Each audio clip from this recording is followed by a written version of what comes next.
AP assembly సమావేశాలు కొనసాగుతున్నాయి. ఈ రోజు 5 బిల్లులను సభలో ప్రవేశపెట్టనున్నారు. అయితే ఈ సమావేశాలకు వైసీపీ ఎమ్మెల్యేలు గైర్హాజరవుతున్నారు. దీంతో వైసీపీ అధ్యక్షుడు జగన్ తీరును కాంగ్రెస్ పార్టీ స్టేట్ అధ్యక్షురాలు షర్మిల తప్పుపట్టారు. అలాగే కూటమి ప్రభుత్వం అసెంబ్లీలో ప్రవేశపెట్టిన బడ్జెట్ పైన ఆమె విమర్శలు చేశారు. ఈ మేరకు తాజాగా సంచలన ట్వీట్ చేశారు.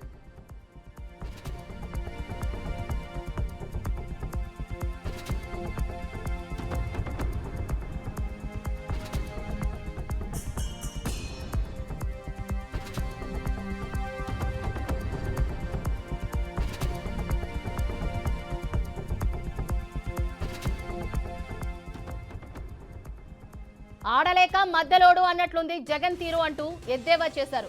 బడ్జెట్ బాగోలేదని, రాష్ట్ర ప్రజలకు ఉపయోగం కాని బడ్జెట్ అని షర్మిల ట్వీట్ చేశారు.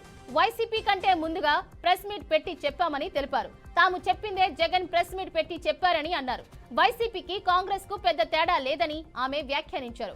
జగన్ కి 38% ఓట్లు వచ్చినా అసెంబ్లీకి వెళ్లనప్పుడు మీకు మాకు తేడా లేదని చురకలంటించారు. 38% ఓట్ షేర్ పెట్టుకుని అసెంబ్లీకి పోని వైసీపీని నిజానికి ఒక ఇన్సిగ్నిఫికెంట్ పార్టీగా మార్చింది జగన్ అని షర్మిల ఎద్దేవా చేశారు. అసెంబ్లీలో అడుగు పెట్టలేని, ప్రజా సమస్యల కోసం సభలు పట్టుబట్టలేని, పాలక పక్షాన్ని అసెంబ్లీ వేదికగా ప్రశ్నించలేని అసమర్థ వైసీపీ ఇవాళ రాష్ట్రంలో అసలైన ఇన్సిగ్నిఫికెంట్ పార్టీ అని విమర్శించారు. ప్రజలు ఓట్లు వేసింది ఇంట్లో కూర్చోవడానికి కాదు, సొంత మైకుల ముందు కాదు, అసెంబ్లీ మైకుల ముందు మాట్లాడమని అన్నారు. జగన్ కు చిత్తశుద్ధి ఉంటే నిండు సభలో ప్రభుత్వ వ్యతిరేక విధానాలపై సభ దద్దరిల్లేలా చేయండి అని షర్మిల ట్వీట్ చేశారు.